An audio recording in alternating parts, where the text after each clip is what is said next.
नमस्कार, मैं हूं अनुज कुमार। आप देख रहे हैं जनपथ लाइव और इस वक्त हम बसपा के कार्यालय पर हैं। यहाँ पर देश के जाने-माने प्रोफेसर की बात किया जाए, विवेक सर हमारे साथ में हैं। सर लगातार जो है बहुजन समाज पार्टी को लेकर जिस तरीके से बातें निकल कर आती हैं, लेकिन आकाश आनंद को लेकर आज बड़ा फैसला हुआ। उससे क्या लग रहा है कि बहुजन समाज पार्टी उस तरीके से कमबैक कर पाएगी? देखिए सबसे बड़ी बात यह है कि हम लोग बसपा को केवल एक राजनीतिक दल के रूप में देखते हैं। जी, हमको लगता है कि बाबा बसपा को आंदोलन और पार्टी का मिला-जुला रूप देखना चाहिए। आंदोलन कभी भी रेखीय दृष्टि से आगे नहीं बढ़ते। वो वेव लाइक मोशन से आगे बढ़ते हैं जी, और लगातार बने रहते हैं।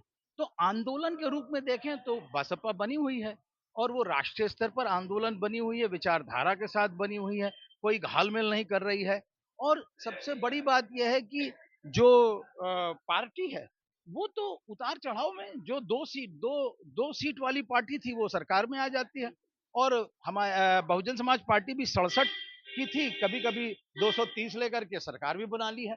तो मुझे लगता है कि पार्टियों को सीटों के आधार पर उनका आकलन नहीं करना चाहिए। उसके अंदर जो उसकी विरासत है और कितनी बड़ी विरासत है और उसके अंदर लीडर हैं, क्या उसकी विचारधारा है, उसका स्ट्रक्चर बना हुआ है, इससे एनालिसिस करना चाहिए। और वो मैं देख रहा हूँ कि वो इंटैक्ट है। जी, इसलिए मुझे नहीं लगता है कि कहीं पार्टी गई है। जी। एक सवाल रहेगा, मैं आपका इंटरव्यू भी सुना था। तो जिस तरीके से बहुजन समाज पार्टी पर शुरुआती दौर में जब आकाश आनंद को लाया गया, परिवारवाद के आरोप लगे, आकाश आनंद को तमाम पदों से जब मुक्त किया गया, तो कहा कि आकाश आनंद के लिए गलत कर दिया। अब फिर से आकाश आनंद को लाया गया, तो क्या परिवारवाद के उसी तरीके के आरोप लगेंगे? नहीं, मुझे लगता है कि सबसे पहले भारत एक पितृवंशीय समाज है। जी, पितृवंशीय समाज में क्या किसी महिला का परिवार होता है? और बहन जी ने तो परिवार बनाया ही नहीं। मुझे लगता है कि उनके जो अ, उनका जो सैक्रिफाइस है, उसको देखने के बजाय लोग मखौल उड़ाते हैं। उनके पैर में बीवाई पड़ी तो नहीं कोई देखने आया, जब मुकुट पहनने लगी तो लोग देखने आ गए। इसी प्रकार उन्होंने जो त्याग किया है और आंदोलन के लिए त्याग किया, ये तो है नहीं कि उन्होंने 10 एमपी थे, 10 एमपी में एक मिनिस्ट्री तो मिल ही जाती है सरकार के अंदर, तो वो भी सरकार में चली जाती। उन्होंने 10 एमपीओ का त्याग करके अपने आंदोलन के आत्मनिर्भर स्वरूप को किस तरह स्थापित रखा है, इसकी गणना होनी चाहिए। उनके त्याग की गणना होनी चाहिए और उनके निरंतर लगातार कार्यक्रम की गणना होनी चाहिए। मुझे नहीं लगता है कि मीडिया न्याय करता है। इसलिए सत्ता और परिवार और संगठन ये अलग-अलग बातें हैं। अगर बहन जी कहती कि नहीं ठीक है, ये कल से वो बनेगा राज्यसभा का मेंबर, तो हो सकता था कि उनके साथ। वो तो कह रही हैं जाओ कांटों का ताज पहनो, और आराम से बना संगठन भी को सकते देखो, थे। तो संगठन को देखो, उसमें क्या दिक्कत है? तो मुझे लगता है कि अगर हम उनके ऊपर परिवारवाद का इल्ज़ाम लगाएँगे तो उनके साथ अन्याय करेंगे, क्योंकि महिला का अपने यहाँ परिवार नहीं होता, पितृसत्ता समाज में। क्या फैसला जो आया, कितना परिवर्तन आ सकता है समाज में और पार्टी में? नहीं, देखिए परिवर्तन एक सतत प्रक्रिया है। परिवर्तन इंजेक्शन नहीं है कि लगाएँगे हमारा बुखार ठीक हो जाएगा। मुझे लगता है कि उससे मनोबल बढ़ा है। आप किसी से भी पूछ करके देखेंगे, सब ये बता रहे हैं कि उनका मनोबल बढ़ा है।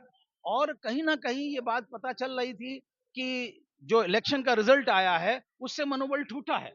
लेकिन एक नवीन संस्करण की शुरुआत होती है, तो उससे मनोबल बढ़ा है। अगर मनोबल बढ़ा है, तो परिवर्तन की शुरुआत हो गई। ये मान सकते हैं। क्या सोशल मीडिया आज के ज़माने में कितना महत्वपूर्ण रोल रखता है चुनावी प्रोपेगेंडा बनाने में या चुनावी माहौल बनाने में? बट नेचुरल है कि बहुत रोल प्ले करता है और नैरेटिव जो बनाया, जी, जो नैरेटिव बनाया कि मैं बार-बार कहता हूँ कि बसपा ने जो नैरेटिव 2002 में कन्याकुमारी से मान्यवर कांशीराम और बहन जी ने एक शुरुआत की थी, संविधान के सम्मान में बसपा मैदान में। जी, और आज जो है उसको कांग्रेस चला रही है, जो कि संविधान को कभी लागू नहीं कर पाती है। और बाबा साहब अम्बेडकर को जो है संविधान के अंदर सभा में न घुसने के लिए सारे तैयारी कर ली थी, बंद करके रखा था। आज वो कह रही है हम संविधान बनाएंगे। तो ये नैरेटिव बना किस प्रकार? मीडिया के हिसाब से।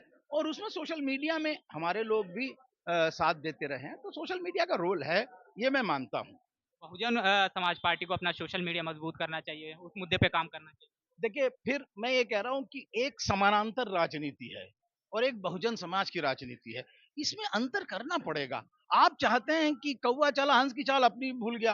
अरे तो हम हंस की चाल क्यों चलेंगे? हम अपनी बिसात पर पार्टी को चलाएंगे, हम अपनी बिसात पर रणनीति को बनाएंगे और हम अपनी बिसात पर इलेक्शन लड़ेंगे, चुनाव लड़ेंगे। हम दूसरे की देखा देखी हम चलने लगे तो फिर हमारा आत्म जो मैच जीतने के लिए खेलता है, वो विपक्षी दल की रणनीति के हिसाब से अपनी रणनीति नहीं बनाता, वो अपनी भी रणनीति बना करके तब खेलता है। जी। और इसलिए मुझे लगता है कि उनकी अपनी रणनीति है और चलेगी आगे। एक अंतिम सवाल आपसे रहेगा सर, जिस तरीके से देखा जाए तमाम वो लोग जो संविधान और आरक्षण बचाने की बात करते थे, वो लोग जब अब चुनाव के बाद जिस तरीके से दलितों और मुसलमानों पे अत्याचार बढ़ा है, उस पर वो बोलते हुए नजर नहीं आ रहे हैं, तो क्या नहीं, इसकी कमी ये भी सर हो सकती है कि देखिए बसपा कमजोर है इसलिए अत्याचार बढ़ा है? देखिए, मेरा मानना ये है कि किसी के भी आंदोलन का मैं मजाक नहीं उड़ाता और भारतीय प्रजातंत्र है, उसमें अपनी अपना आंदोलन, अपनी राजनीति करना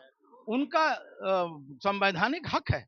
लेकिन मैं हूं, आई मी एंड माई सेल्फ, ये राजनीति नहीं होती है ना? वो कहते हैं होती है रौनक गुलशन में मुख्तलिफ रंगो बू से, तुम्ही तुम हो तो तुम क्या हो, हम ही हम हैं, हम हैं।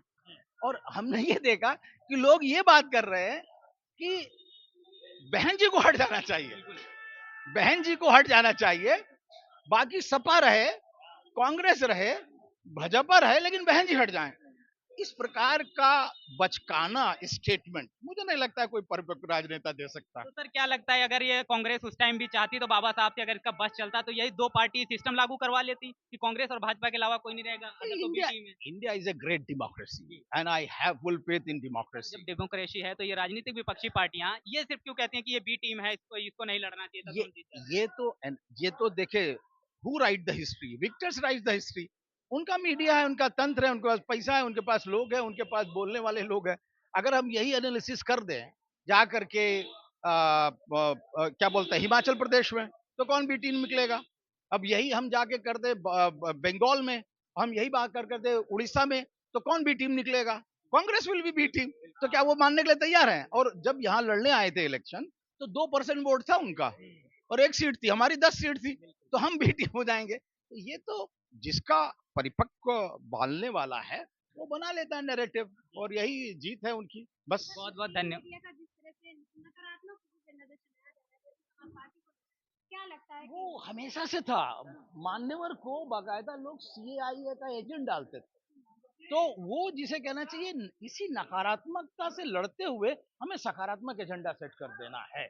मुझे लगता है बहुजन आंदोलन का अपना एक इतिहास इसी वजह से बना हुआ है। और कुछ बात है कि मिट्टी नहीं हस्ती हमारी, सदियों रहा है दुश्मन दौरे जब हमारा, तो बना रहे, उसमें क्या दिक्कत है? लेकिन मुझे लगता है कि कन्विक्शन है and they will take it. Thank you. बहुत बहुत धन्यवाद सर, जिस तरीके से सर से बात हुई और सर ने तमाम मुद्दों को लेकर स्पष्ट कर दिया और बहुजन राजनीति को लेकर, क्योंकि प्रोफेसर विवेक कुमार हैं देश के नंबर 1 प्रोफेसर में आते हैं और इन्होंने जिस तरीके से तमाम चीजों को स्पष्ट किया है, इससे शायद बहुजन समाज और वो लोग जो बहुजन समाज पार्टी को बी टीम बताते हैं, बहुजन समाज पार्टी की राजनीति को और उसकी बहुजन समाज पार्टी का जो आंदोलन है उसमें फर्क नहीं कर पाते हैं। उनकी तमाम बातों से वो फर्क नजर आया और बहुजन समाज पार्टी किस तरीके से आने वाले समय में राजनीति करने वाली है, तमाम बातें स्पष्ट हुई होंगी। इस पूरी बातचीत को लेकर आपका क्या मानना है कमेंट में जरूर दर्ज करिएगा। बने रहिएगा जनपथ लाइव के साथ, तब तक के लिए जय भीम, जय भारत।